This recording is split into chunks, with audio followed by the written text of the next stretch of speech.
Let's think about this.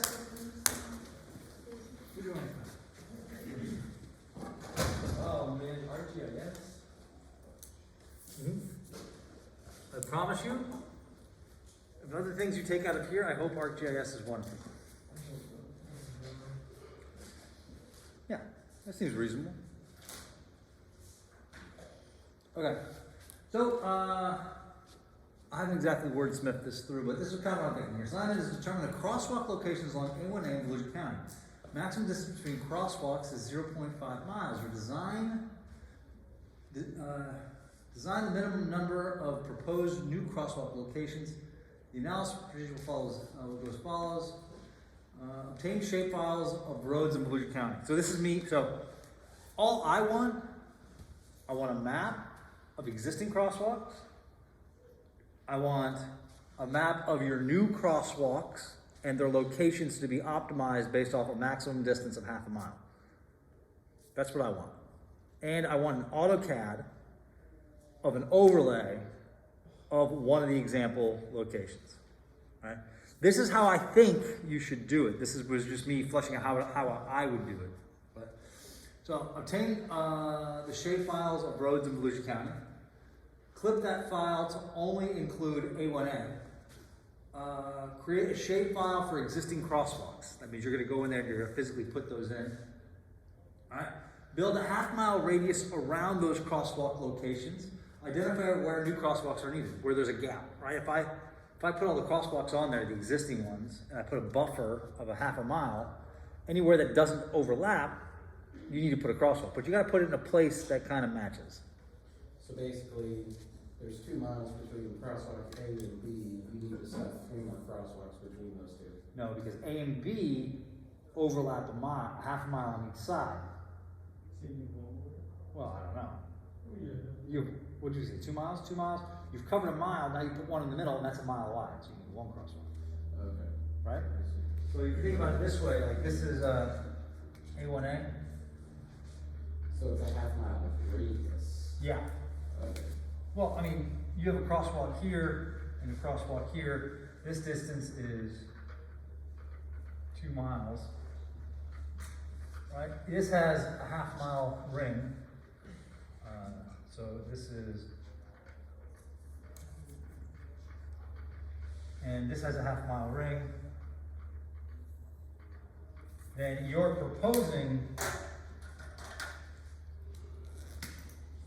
this one with a half mile ring here.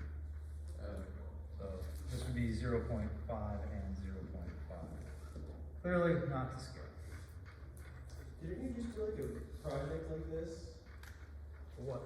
Didn't you go map out all the crosswalks along A1A? I identified the crosswalk locations for A1A, yeah. But I mean, that was just part of a broader thing. We didn't propose any new crosswalks yet. So I thought it'd be a good one because, I mean, all right, then we'll identify where crosswalks are needed, the green ones. Build a map that shows existing and proposed crosswalks, so that'll be a map in the title block. And then provide an example of a crosswalk in AutoCAD. So for that AutoCAD thing, I'm not thinking like a big AutoCAD deal. I'm thinking you'll go into ArcGIS and clip the area that you want to show the design on, bring that into AutoCAD, and then you'll probably just go to an existing crosswalk that's kind of an appropriate area and kind of maybe overlay that on top and kind of angle it so it matches up, and then in kind of like a hatch, kind of like a transparent kind of looky thingy, just put it on top of the existing one, draw it, and then remove that second image. See what I'm saying? So then you have the crosswalk drawing on top of the image. Yeah, and it's kind of like, it's not like what you did for the last assignment, but it's kind of like see-through-y, so you can see the satellite image underneath it, and you're just putting where the new lines are going to be, and maybe like the handicap access and stuff. Something like that. We'll see how well this actually goes. Sound good? Yeah. Look, it's supposed to suck. There ain't no way I can say it better. It's supposed to suck. But it's supposed to be a good example of something you might be doing as an engineer walking into the firm for the first time. Like, hey, newbie, get an AutoCAD and go find me ArcGIS stuff. Yeah? Because look, I mean, if you look at the skills, it's going and finding road files. It's cutting that file down to something that you're actually going to use. So it's editing an existing file. It's creating a new file that overlays on top of it. It's building a buffer, so it's using some of those geometric analysis tools. It's using those tools to identify new information that you didn't have before, where you need new crosswalks. And then it's helping you pick crosswalk locations, and then it's building a map to share that information with whoever you work for. And then it's a little bit of AutoCAD just because I want you guys to do some renderings and stuff. Sound good? I like it. I think it's a solid project. I will post this and we'll go over this. So I'm going to show you some AutoCAD stuff now. Wait, so when are we gonna learn ArcGIS? Right now. Okay. That's like just, we didn't ever know this. Did you figure out how to put audio and stuff? I have figured out nothing.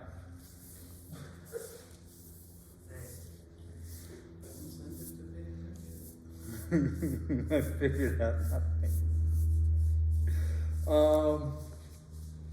However, that doesn't mean I'm not going to figure it out right now. See what I'm saying?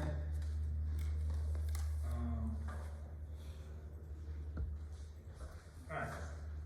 So this computer should have ArcGIS. That's a big should. It's a solid should, yeah. Big should.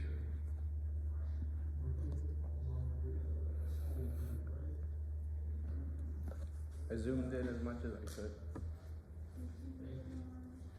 It's gonna be blurry. It shouldn't be. Okay.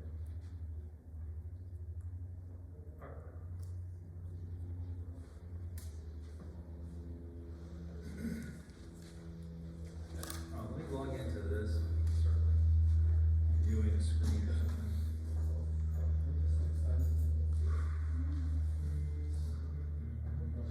Oh, I need.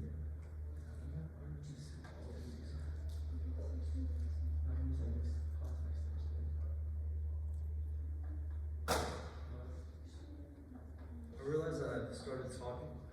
Morgan, how's it going? Good, how you doing? Did you have any success Any success?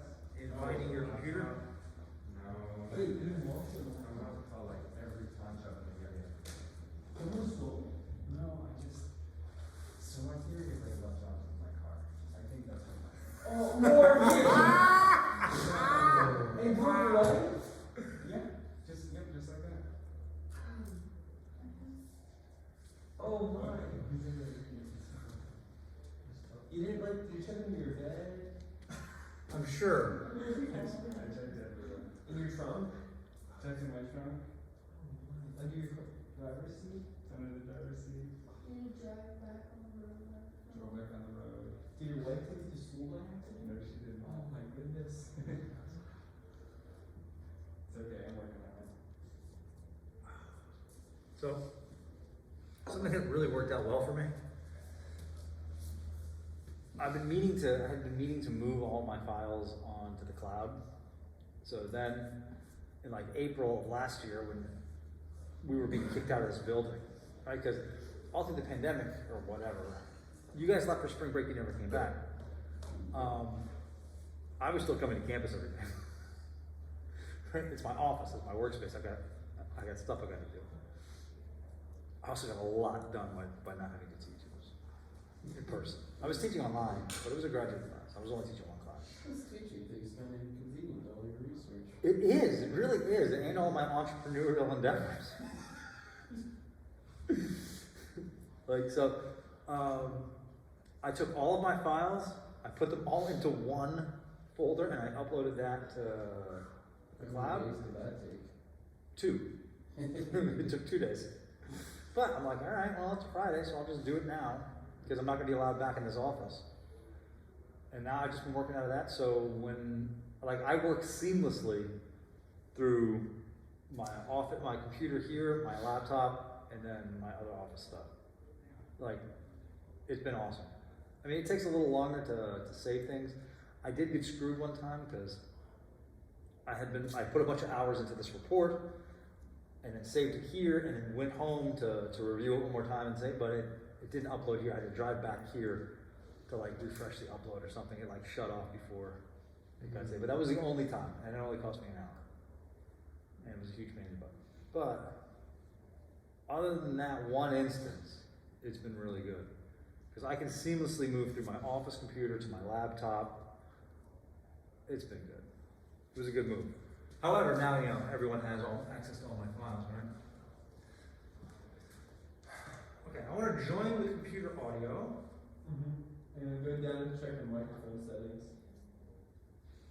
In the bottom left of the Zoom screen. Bottom left of the Zoom screen. Yeah, hit the little arrow. And then hit test speaker and microphone.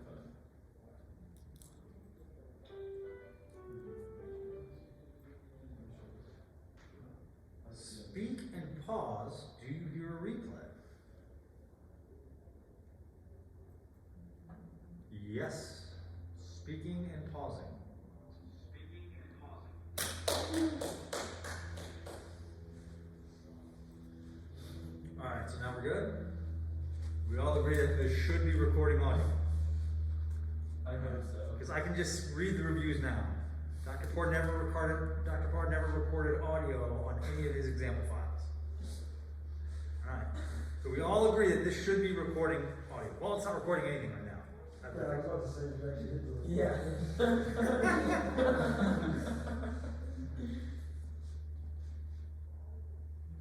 We all agree that this should be recording my audio right now. Hopefully. Okay. Alright. That's our story, we're sticking to it. Gotta share the screen though. I know, we're boring.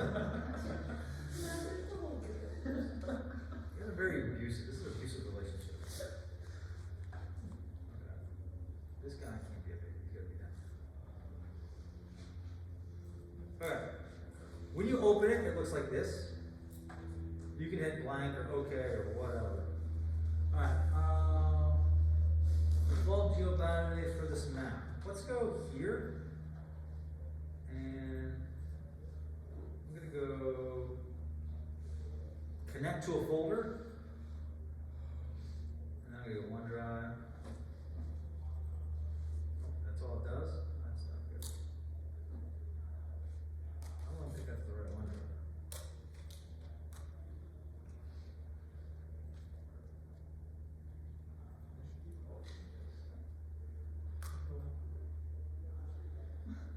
Share Daytona Beach, I believe. I'm not using any of those. Those are weird. Alright, well I'm going to just use this desktop, but you're gonna use whatever location you like. And then I'm gonna add, and I'm gonna put 443. Yes. Okay. And then I'm gonna select it. I'm gonna add. Okay. Maybe not. Maybe I'm just gonna hit cancel and try that again right now. Alright, okay, good. Is it sharing the screen? Yes. Okay. Alright, this is the basic setup, right? You got, this is called your table of contents, right? It shows you all the things that are on your map, right? If this goes away, you'll likely be lost, right? If I close this, so you can go over here, I think Windows, table of contents, it's back. All right, it's a solid tool. Because the first time I lost my table of contents, I was beside myself. What else? Okay, this is where you add data. So you can go add data, this is your data elements, or you can add base map. So, oh, I did connect to this little folder. Good. All right. So here it's looking to say, hey, what do you want to add? You can add anything you really want. You can add a table from Excel. You can add an image file. You can add shapefiles. Do you know what shapefiles are? No. Alright, shapefiles are a file that has some kind of geographic information. Right? There are really 4 types of shapefiles, kind of 3 types of shapefiles, but we'll just say 4. Well, alright. 2 broad categories of shapefiles. There are vector files, and there are like a picture. Come out here, Daniel.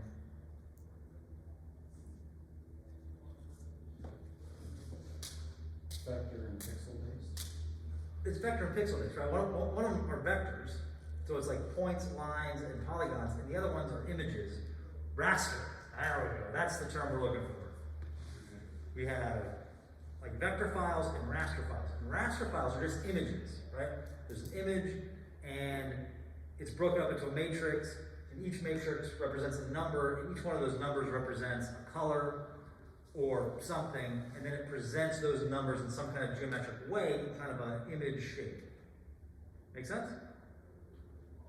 Think about your, I don't know how real TVs work, but think about like your old TVs, right? Each pixel is a color. Well, really each pixel is a number, and that number represents a certain color on the 256 spectrum, right? So all you're doing is conveying that this color 7 represents this color 7 in the color spectrum, and then that lights up with whatever, right? That's all a raster image is. It's a matrix of numbers, and those numbers are interpreted as kind of colors. Now, in ArcGIS, those numbers don't actually have to represent colors. They can represent whatever you want, right? They can represent rainfall, or they can represent, I don't know, whatever. But typically we express those as colors so we can make things like heat maps and other cool things that are image-based. So raster, when you hear raster, think image-based. When you hear vector, think points, lines, and polygons, okay? We do have a couple raster things going on here, but, all right, so this is where you would find your information. All right? What else? All right. Geoprocessing, these are all your tools. You can just do search for tools, they'll pop up over here. This guy's gonna go over here. And then you can type whatever tool you think that you're looking for. Like we talked about doing a clip. The clip is just how you like cut things, yeah? So, there's this thing called Art Catalog. Now, Art Catalog is kind of like an organizational tool. If you were going to make a shapefile, say you were going to make a shapefile for crosswalks, then you would go into here and you would physically right-click, new folder, right-click, new shapefile, then go in and say this is going to be a point shapefile. And then it exists. There's no information. It's an empty file, but it gives you the ability to add. So then you can add this empty file, and then you can start editing this empty file by adding new features to it. Yeah. What else? We have search, we have catalog, geoprocessing. All right. We'll get to this more towards the end, but down here, remember how in AutoCAD you had the model space and then you had the paper space? It's the same thing here. This is the model space, this is the data view, and this is the layout view. So this is your paper space. And you can bring in different templates and things like that to do your title blocks or whatever it is that you're looking for. We'll get to there more towards the end, but this is just, you know, we're going to be doing that. Okay? What else? I don't really know what much of this other stuff is.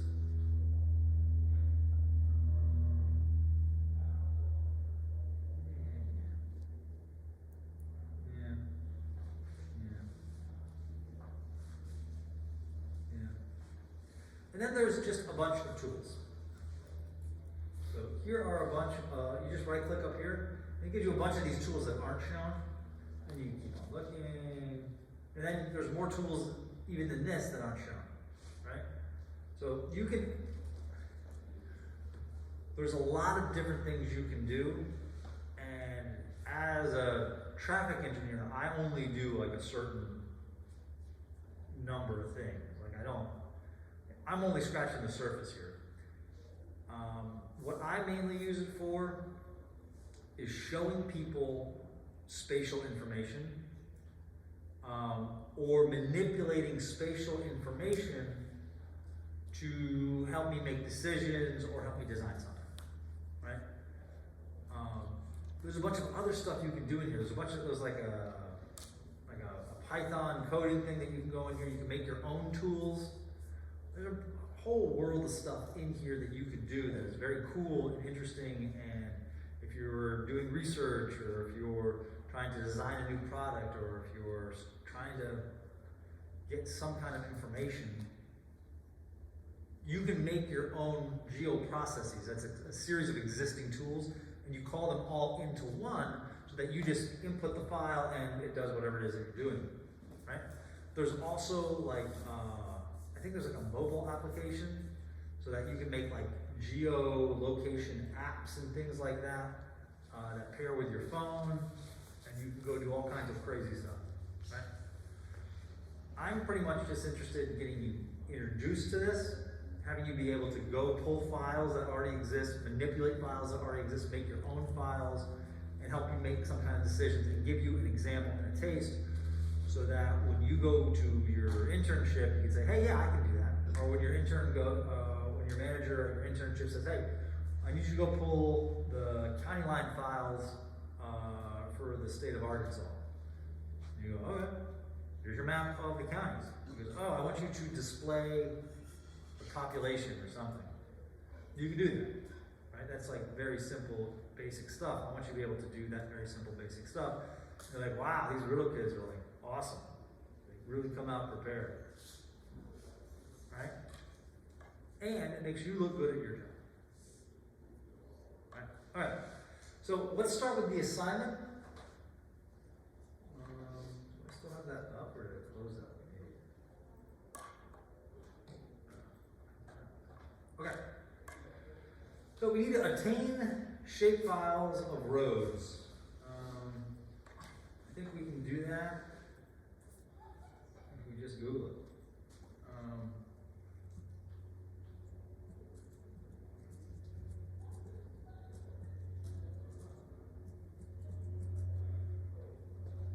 Download data, Volusia County, it's probably us. Download data. Yeah. See, places like FDOT will put all of their data management into shapefiles. So like if you want to get crash data, you go to FDOT and you download a shapefile, right? That's how they share information. So just because you have a shapefile, if you don't know how to open it, manipulate it, and look at it, you're gonna be like, I got this file, it says it's crashes for the last 5 years, but I can't open it. Zoolander before your time?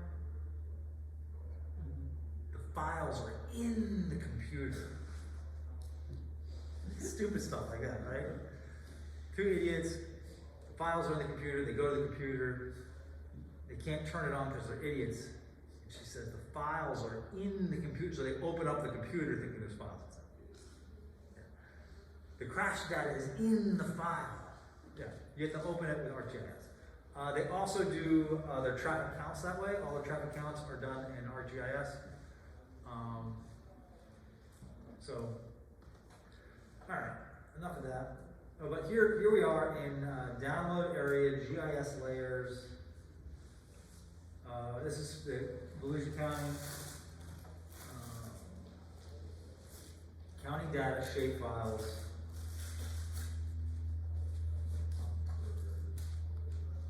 Programs. Beach access points. I need that. Tate, pay attention. You got it? Good. Make sure have you been to this website yet, Tate? Okay. Tate's working for me. He's counting beach parking spots. County boundaries, probably good. Let's download county boundary.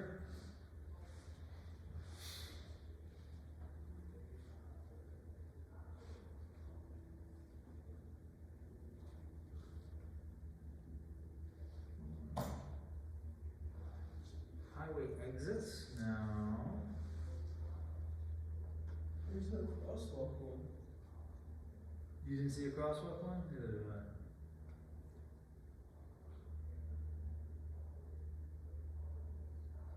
Take park points. Septic tanks. Ooh, it's gonna be a good one.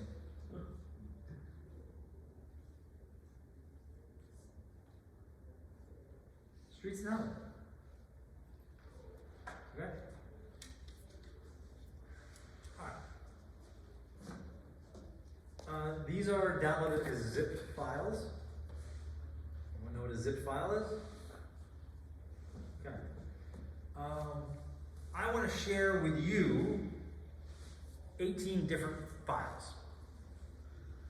So, I'm not going to send you an email with 18 individual files on it.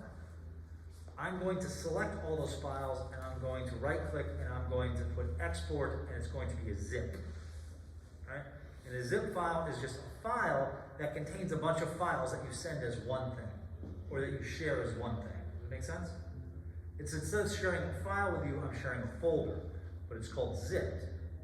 And when you get it, you have to unzip it to gain access to the information inside. Okay? So this street file, show folder, right? It just went to my downloads, but it says compressed, i.e. zipped, right? I'm going to cut this, and I'm going to go to my desktop where I have this folder, and I'm going to paste it. There you go. But it's zipped, so I have to right click it, extract all. Where do you want to extract it to? I want to extract it to here, the location that it's in. And there it's extracted. See, now I have a folder that contains the shapefile. Now you can see here a shapefile isn't one file. It's actually, what, 6 or 7? 1, 2, 3, 4, 5, 6, 7, 8. In this case, it's 8, right? There's also a CAD file here. Let's see what that looks like. No, maybe I won't. We'll play around with that later. But that's a shapefile. Okay? No, I got the county boundaries too. I should probably.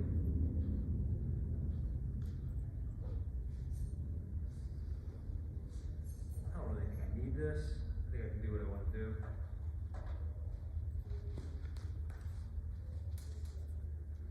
So my daughter's been watching Frozen a lot.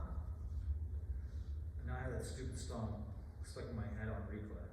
Not that not the main one. It's the Build a Snowman one. Do you wanna build a snowman? Right around the arms. That's all the only words I know. It's just like replaying. It's stupid. It's so stupid. Okay. So I got my files in my location that I pointed to at the beginning of this thing. Alright? So now I can add data. So what I'm going to do is, so I can add data that I built, or I can add data that is in a base map.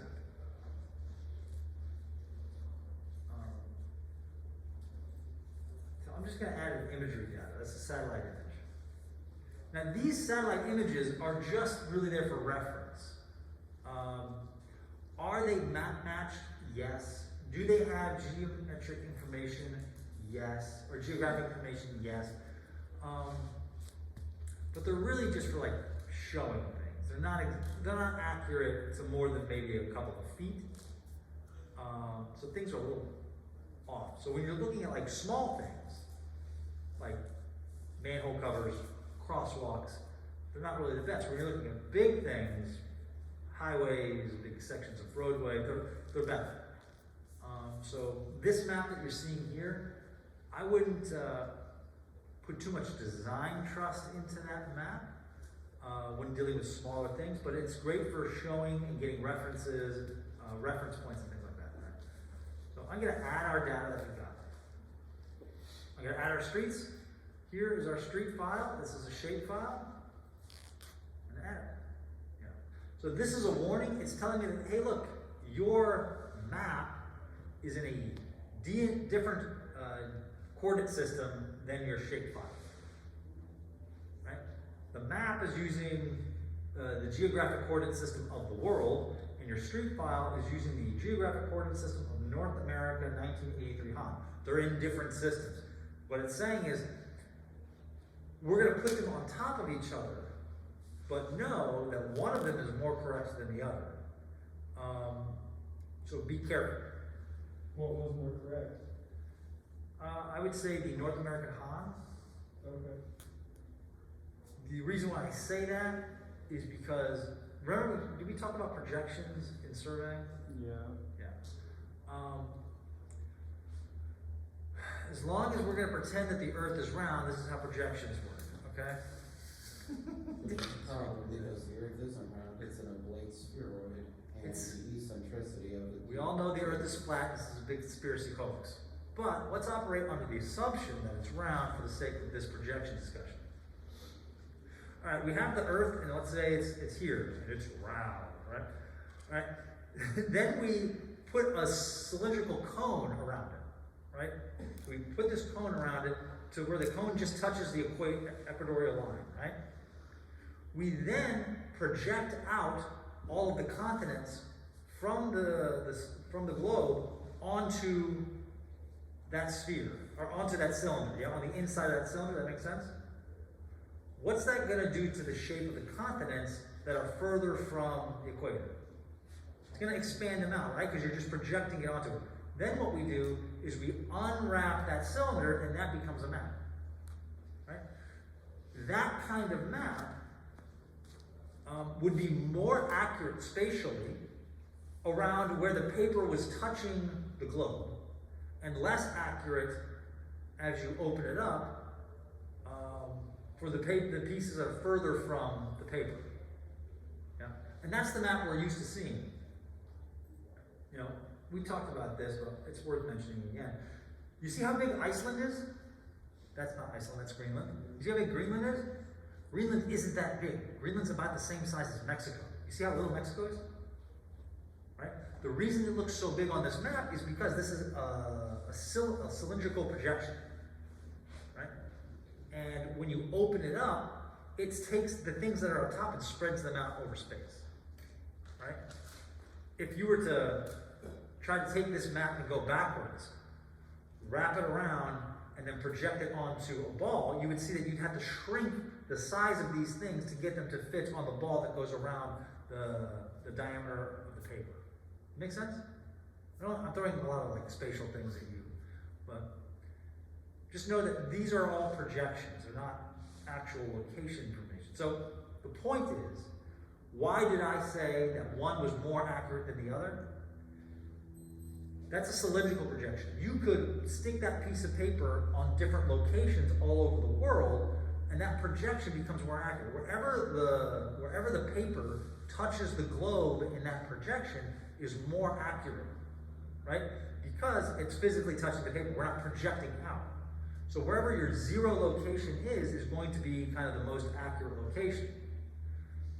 Now, the cylindrical projection is accurate around the equator, but I could do a projection where I just take a piece of paper, instead of doing a cylinder, I can take a piece of paper and I can just stick it on top of Florida. And then I can project all of the world onto this part that's stuck on Florida. Florida is going to be the most accurate. Everything else is going to be less accurate. So, is one more accurate than the other? On a whole, no. It's all the same kind of projections or whatever. However, the projection is most accurate, the coordinate system is most accurate near wherever that projection touched the surface of the Earth. So, that's why we have local coordinate systems. Like Florida has like 3 or 4 different coordinate systems. It's because those coordinate systems are more accurate in those locations than they are when, you could use the local coordinate system for Florida and get places in Africa and China. They're just going to be more susceptible to the error incurred by the curvature of the Earth. As if the Earth curved, you know what I'm saying? That's how map projections work. Okay? But that's an important distinction when you're talking about coordinate systems. William, wake up. I know you woke up at like 3:30 because you're a psychopath, but that's your choice. A fantastic example of this is what's called like a great circle road. Yeah.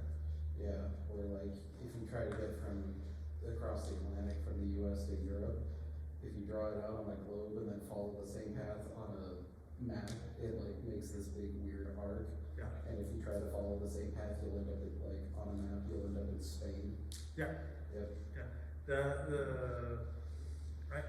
The maps are projections. So when you draw a straight line onto the projection, that straight line is actually curved. Right? That's how it Yep. works. Yeah. You're traveling in a straight line. I'm traveling due north or due east or north 62 degrees, 22 minutes, 32 seconds east. Right? I'm traveling on a straight line.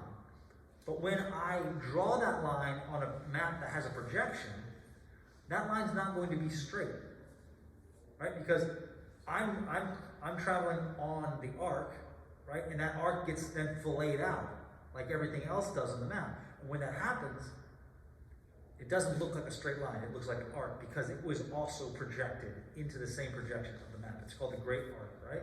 Great arc Yes. map? Yeah. So if you look at flight paths, it looks like on a map, it looks like they're going like this. They're all arced. Like, why would they go arced? It doesn't make any sense. Why would they just fly straight? They are flying straight. It's just that that line, that straight line, is also projected onto the map as well. So, but since you're at this flat, we all know that that's a sham. It's a lie. Don't trust it.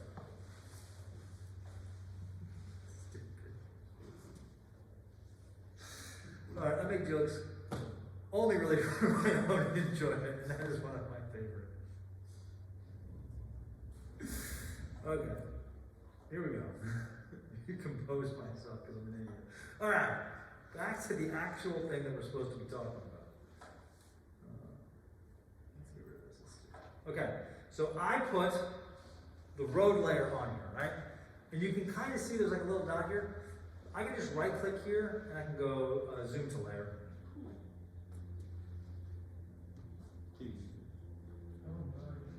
Right? And those are my roads in Volusia County.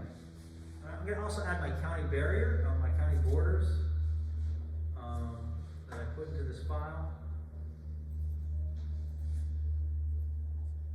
Yeah, it's just telling me it's a different coordinate system. Oh, good, it's a polygon.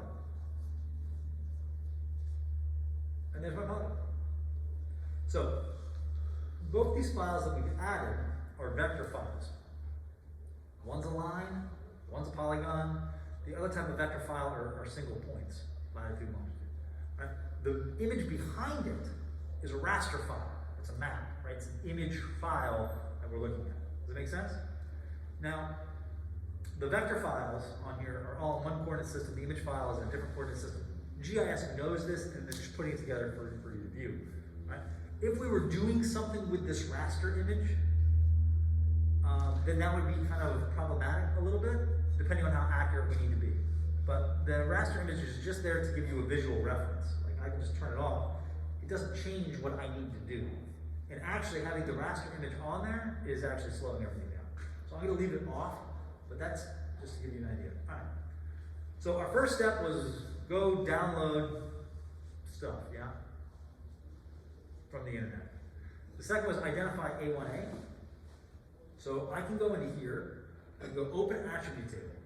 Now in the attribute table, we have a shapefile. The attribute table tells us everything there is to know about all of the things in the shapefile, right? So if you want to think of it this way, everyone's very familiar with Excel by now, yeah? I kind of made you be a little bit, tried to. We'll get there. But the idea is that we're going to take a spreadsheet of information and attach it to geographic information. So now we have these geographic features and we know all of the stuff about it. And because we know all of the stuff about it, we can then say, hey look, what if we selected all the things, we use the spatial information to relate the data. or we use the data information to relate the space. Or because we're manipulating the data about the space, then we can show the results on a map, right? And it's a very powerful tool for sharing ideas and sharing concepts, or for making decisions, or for informing yourself or informing others, right? It's just a very powerful tool. When you put these two very basic ideas together, spatial information and like spreadsheet manipulation and stuff. So a lot of times what I'll do is I'll go do something, some kind of program analysis, algorithm, whatever I'm doing in Excel, and then I'll take those results and I'll export those to ArcGIS and I'll put them on map. And that way you can see the outcomes of whatever it was I was designing. Okay, so all of this is information, right? And for the most part, we can figure out what these columns are, right? So data about data, right? Information about data is called what, William? Information about data. Information about data, yes. What is that called? Daniel, you look confused. Metadata? Meta, yes, metadata. Data about data is called metadata. The metadata files for this, what we have here, that's going to be on the website, right? So, we need streets and highways, and then here it's going to say metadata up here. Yeah, metadata here, right? Metadata is data about the file. What do you think is going to be contained in the streets shape file in the metadata? No clue. It's going to be the information about all the columns. Okay. This column means this column means this, right? When you're wording your columns in a shapefile, there's like very set rules. You can't have spaces, you can't start with a number, you can't use funky letters, or symbols or whatever. There's very specific rules. So the metadata, streets and highways, just is a file that tells you what all of those mean, right? So this is showing you kind of the boundaries of the shapefile, and then it just goes, here's all the column headers, and here's what they mean. Right? Usually, when you're downloading from a public agency or somebody who is competent, the metadata is just right next to the actual data. So when you download this stuff, when you're going through, download both the actual data and the metadata, because you're going to give it to somebody, like I'll give it to students or my employees or whatever, and they'll be like, what do all these columns mean? You gave me this file, it's got all these whatever, I don't know what it means. Look, open the metadata file, and it's in there. So, all right, but we're interested in A1A, yeah?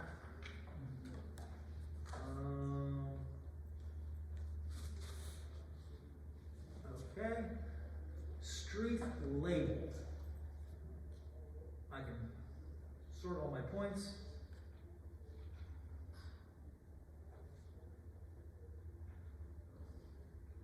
I have street names, I have street labels, I have cities. I want something that's a little better than a street label or a street name, but I don't think I'm gonna get it. I want something like a little more legit. I guess it would be under A1A, yeah?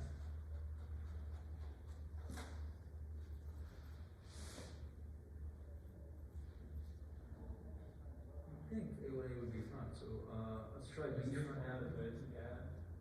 Atlantic Avenue. Alright, how about this? We'll use our spatial data to inform us. I'm going to zoom in.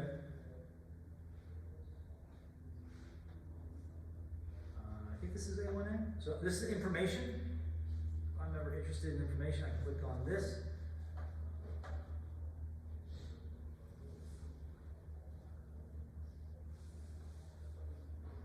Doesn't say anything. No, I think A1A, isn't that going to be the one? Yeah. Name, the beach. So this is the ocean. This is the literal ocean.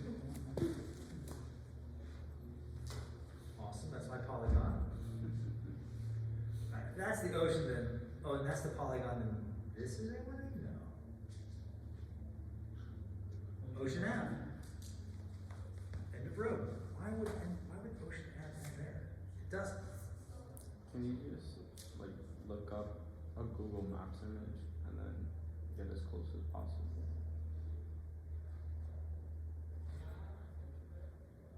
This is A1A.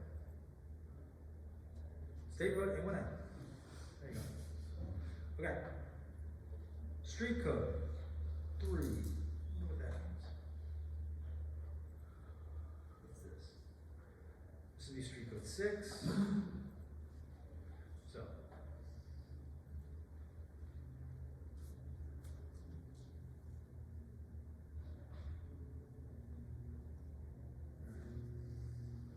So I'm going to go back here. So what I did is you click this little information box and you click on something and it will give you the information contained in the shapefile inside this little information box. Or not the shapefile, I mean the attribute table. These are all the attributes of this one piece. Right? And it's just a way of calling things out. Alright. Just select. So now I have a selection tool. Let's select this. And now it's like selected, as in it will remember my selection. And then if I go here, open my attribute table again. Right? You go down here, so this shows that everything is visible. Now, if I go to this, only my selected files are visible. Right? I'm wondering what the street code is. I wonder if all of A1A is street code 3. Metadata. Ah, yeah. So, we'll go check our metadata. Street code. Alright, that art code. That's great. Okay. Alright.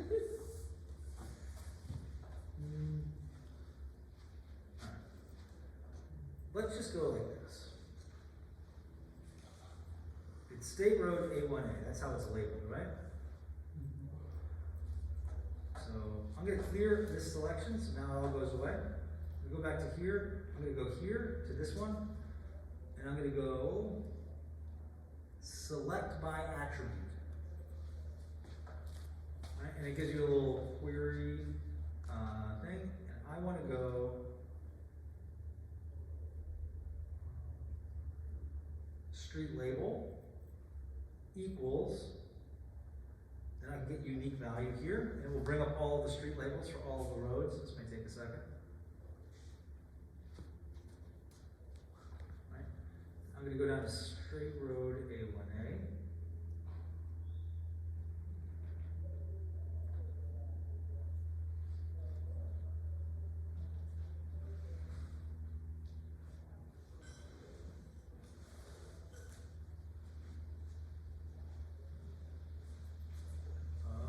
See how it's going. Alright, something like that. Let's go with, let's get this piece of information again up here.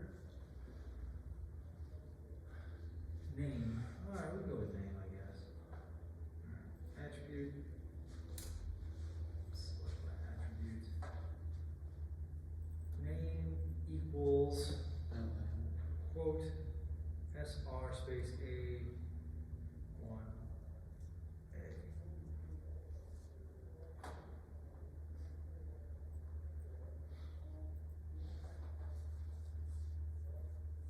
None. Is it case sensitive? It is. I don't know if it's case sensitive as much as it is. It has to be A1A, South, whatever. On that attribute, it says the name is Atlantic. I'm gonna just organize this file such that I can just see everything. And then I'm gonna find out where it is what I want it to be. I'm just gonna scroll down to A1A, State Road. And then see what other attributes I can use to help me identify this better. Numbers are always easier to identify than words.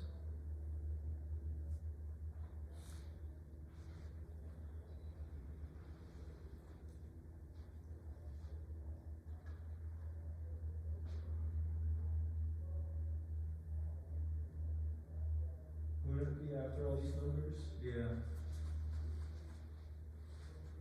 And notice it's not in numeric order. It's giving me 44 before it gives me 5. It's going by the first. It's not recognizing it as a number. Alright. State Road A1A. Shift. How do you know that's the right one? Oh, I don't. I mean, I know it's A1A. There's gonna be like South A1A, North A1A, whatever. All these have this code 3. Street name A1A, street type. I think a street code has to be a unique identifier. That's really what I'm looking for. I'm looking for a unique identifier.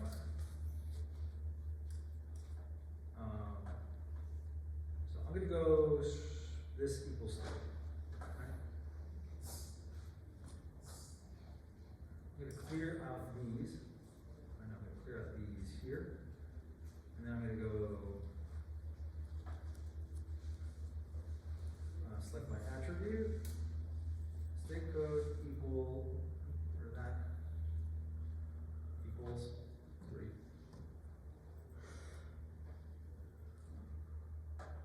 Yeah, all of these are A1A. Wow.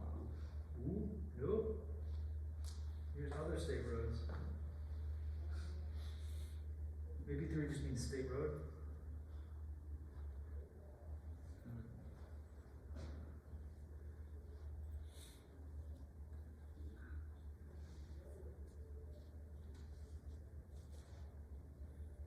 Yeah. Oh, so since you just searched 3, it highlights everything on the map with that Yeah. unique,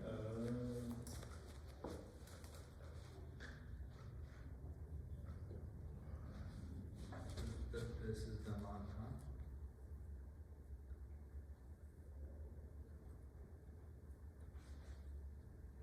Which bridge is this? Is this done on bridge? yes, I'm on. Yeah. Okay. Interesting. Okay. So why isn't selecting A1A past Alon? But that's not A1A anymore. What is it? That's just like Beach Street or whatever, going all the way down the ponds. Yeah. FDOT owns A1A.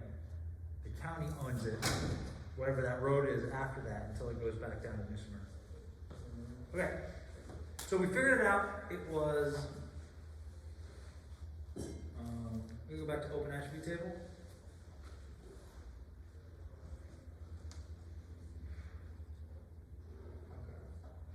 We're trying to find the unique identifier for the road we know as A1A.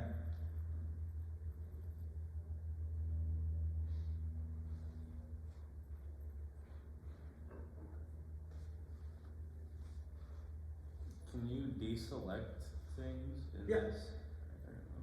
Yeah, so if you're saying go here, how am I gonna do that?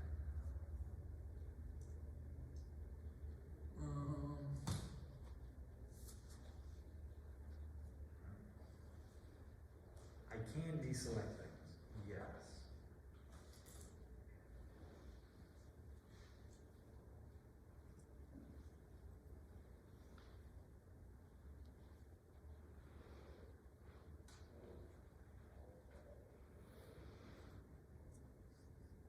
Right now I have a selection on top of the selection.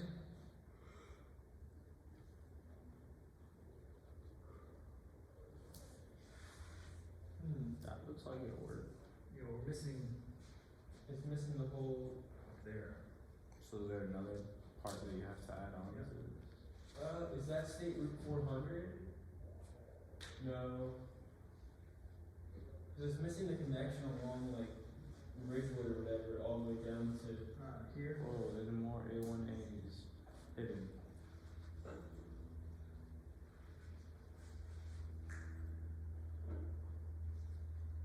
So this is what interns get paid to do? Tate, what did you do yesterday? Something like that. Yeah, just literally tell them what you did yesterday. I went into Google Earth and added traffic and the parking spots. Right. Can't you sort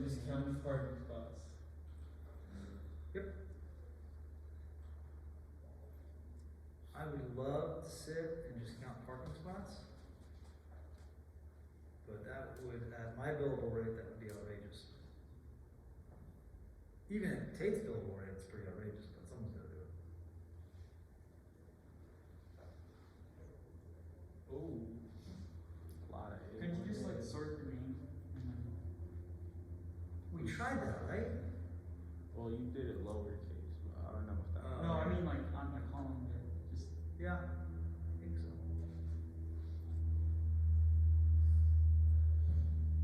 Oh, what's it sorted by right now? Alphabetically.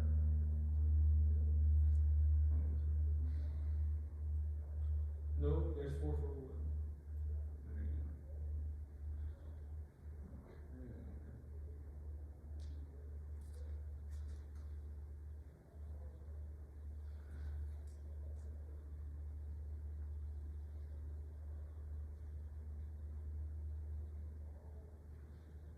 No, I actually have no idea if this is going to work. 3 more A1. It's a selection of a selection, you know what I'm saying? They're right there. Where, oh, yeah? Yeah, 3 more. Okay, so what do we do now? Yeah, that looks like it, right? I'm gonna right click, selection.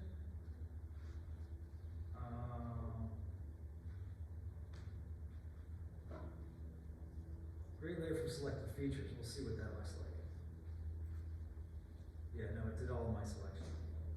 Dang. So, If they're highlighted, there has to be something you can do with them. SRA1A. Unselect highlighted, reselect highlighted. And There we go, yeah? hey, wow, that did it.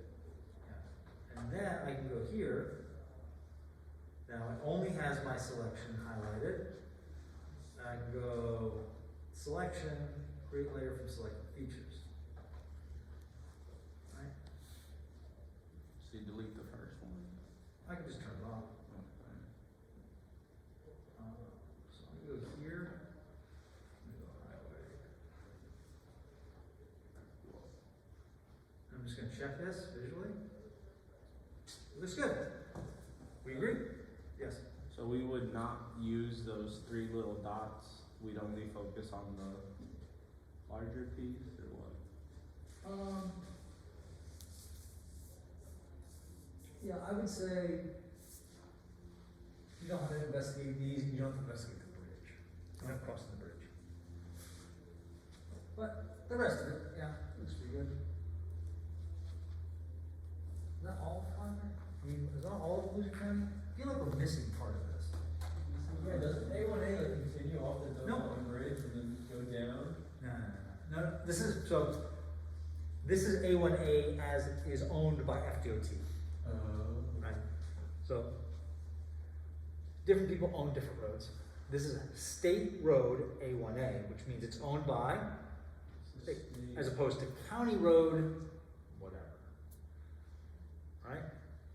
As opposed to US 1, which is owned by US. the feds. Yeah. It's a federal road. Now, the feds receive, the feds give money to the state to maintain US 1, but that road is owned by the feds and they pay for it. Okay? So, in a situation like that, who's in charge of like inspecting the road and making sure that it's not riddled with potholes and falling apart? If you're the Fed, you pay me to look after your road. Right? And who are you? I would be the state. Okay. But we have an agreement that you're gonna pay me X amount of dollars to maintain this road for you. Right?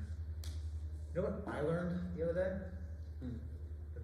The federal highways, US DOT, has like 55,000 employees. That's insane. That seems like a bit much to me.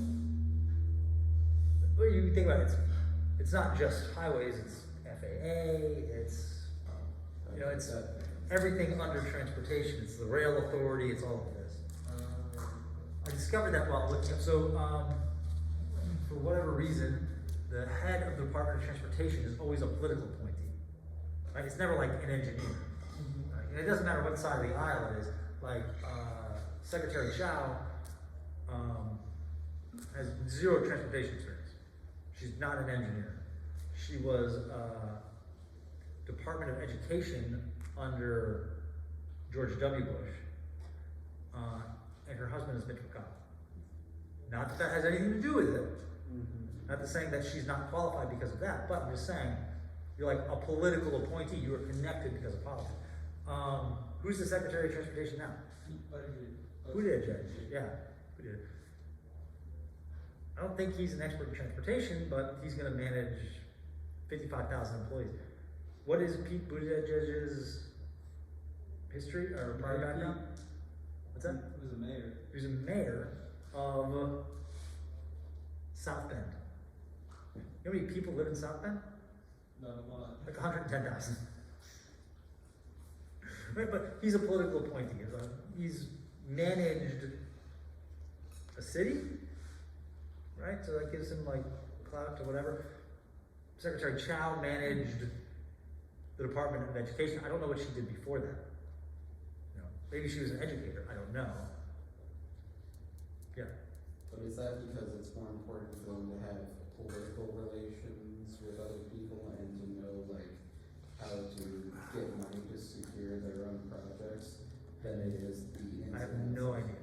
I have literally no clue what it's required to run a 55,000 employee agency for defense. Yeah. Do we export this out of Yeah. ArcGIS at this point? Yeah. So I made this selection feature here, right? I'm going to right click it and I'm going to hit data, export data.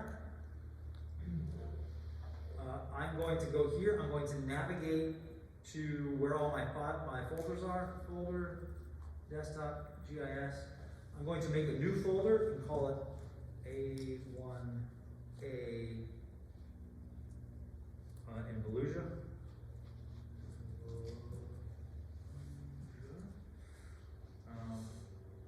So I'm putting it in a file, right? And the reason I'm putting it in a file is because it's not one file, it's like 7. It's not one folder, I'm putting it in a folder because it's a bunch of files. A1A Volusia is what I'm going to title it. I'm going to call it a shape file. I'm going to save it. I'm going to export it. So it's important to make sure it's a shape file when you save it. Yeah, so now my A1A, it's already saved. I'll do a different color so you can see it. It's already saved. I don't have to go in and save it. It's in there, it's saved, it's in that file I originally set. Alright? And that's the road that we're going to look for crosswalks on.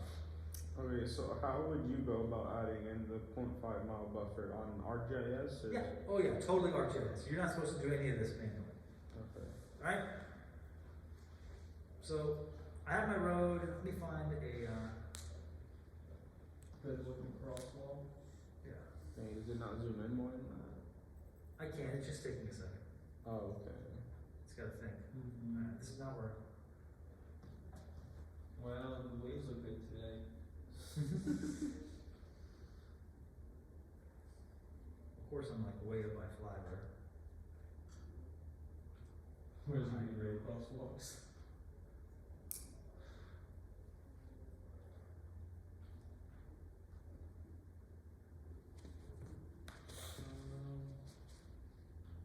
That's not far. Here. Oh.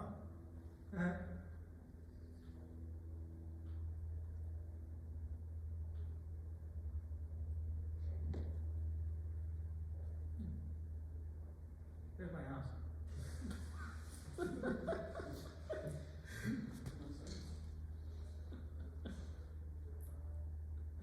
Wow, this is an old picture. Oh look, that's probably me putting Christmas lights up or something stupid.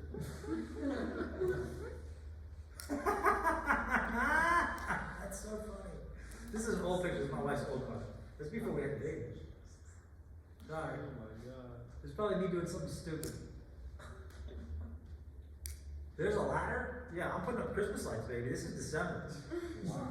If I got a ladder outside and it looks like I'm on the roof, I'm putting up Christmas lights, or I'm taking them down. Which December?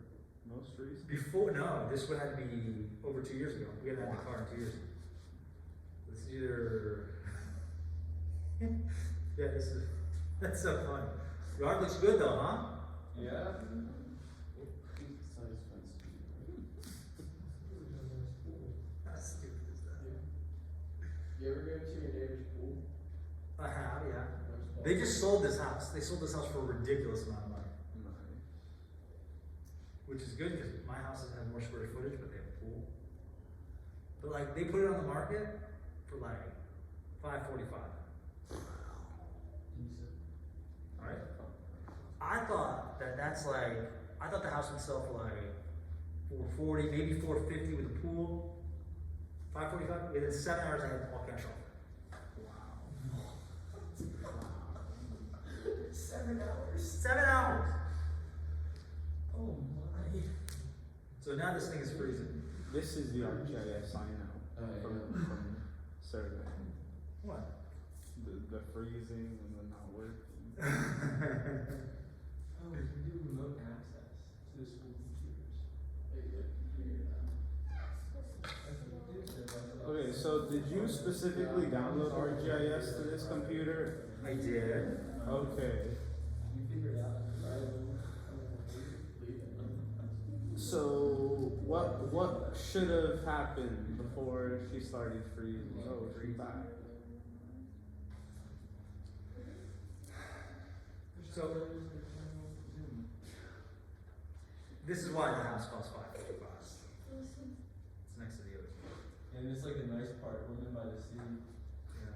I mean, Jeez. there's not a whole lot of new construction in Ormond by the Sea. It's unincorporated Volusia County. So like my street is the only one that's been. Here is a crosswalk. Whoa. Yay. Whoa. Found one. Yes. Okay. So I'm gonna go to Art Catalog, and I'm gonna go to folder connections, and that's the folder I had opened earlier, and that's the folder I had opened earlier. And I'm gonna right click, I'm gonna put new folder, and I'm gonna call that new folder Crosswalks. So this is how you're gonna make your shape file. Yep. Okay. Now I'm gonna open that new folder, and I'm gonna right click it, I'm gonna put new shapefile. Now I'm going to call it Crosswalks. And it's going to be a point shapefile. And then I'm going to change the coordinate system. What did we say we were in already? We can go. 1983 Haran. Life's going to be a whole lot easier if we use a projected coordinate system for the state of Florida. Right? Because we're gonna do buffers around these that are in linear feet. And because the global coordinate system doesn't use linear feet, it uses latitude and longitude, right? Which you can't do Euclidean geometry in latitude and longitude. We're going to use a projected system for the state plane that says the Earth is flat. We're going to assume that we're working over such small distances that the curvature of the Earth is negligible. Therefore, Euclidean math works. Euclidean is like X's and Y's. Right? And that's fine because Florida's close enough to the equator. Yeah, that it's all made up anyway because it's flat. Yeah, that too. You're in like the hard stuff. Alright, nope, something's not right. I'm gonna go projected coordinate system. I wanna go state plane. I wanna go US feet. NAD 1983, 2011 US feet. State plane of Florida, let's go Florida North, probably. Not far to the east. Yeah, whichever. It's now this is giving me the warning that I'm using a different coordinate system, which is fine. Alright, now I have my crosswalks, and I can go edit, editor. I can go start editing. It's going to ask me what I want to edit. I want to edit my crosswalks. I'm going to say, I'm going to highlight this and say continue. And then I'm going to go create feature.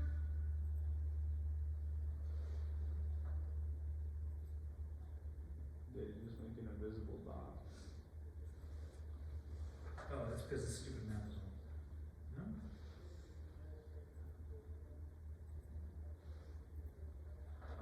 here.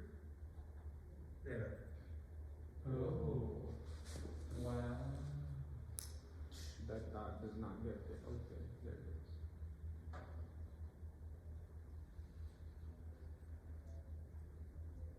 Oh, so we would just go through the whole road and Oh, like wait, was there another one you just passed? with some little clickers. That was like an entrance to the beach, so I would assume there was a crosswalk. You would assume, but that's why Tate's getting paid the big bucks to go find that out. Oh. Very nice. For some reason, we are doing a lot of work on neighborhood.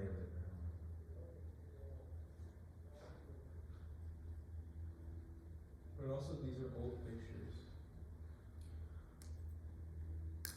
Does it matter if it's on the line or not? Yeah, just do it online. It'll make it easier. Okay.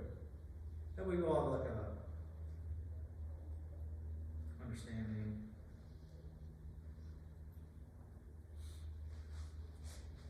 And that's it. So when you're done editing, you'll go editor, stop editing, save your edits, yes.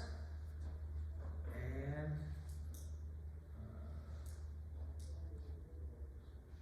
zoom to layer. And I can go here, and I can go, whatever. They're there. Alright, that's it.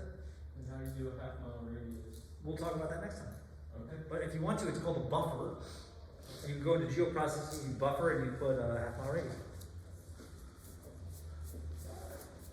Alright, and then you make another shapefile like that, and then put those where you think you need to. Alright? I'll post this video as soon as it's done downloading and stuff. Yes, sir. No, you can actually log into a lab, and those labs have these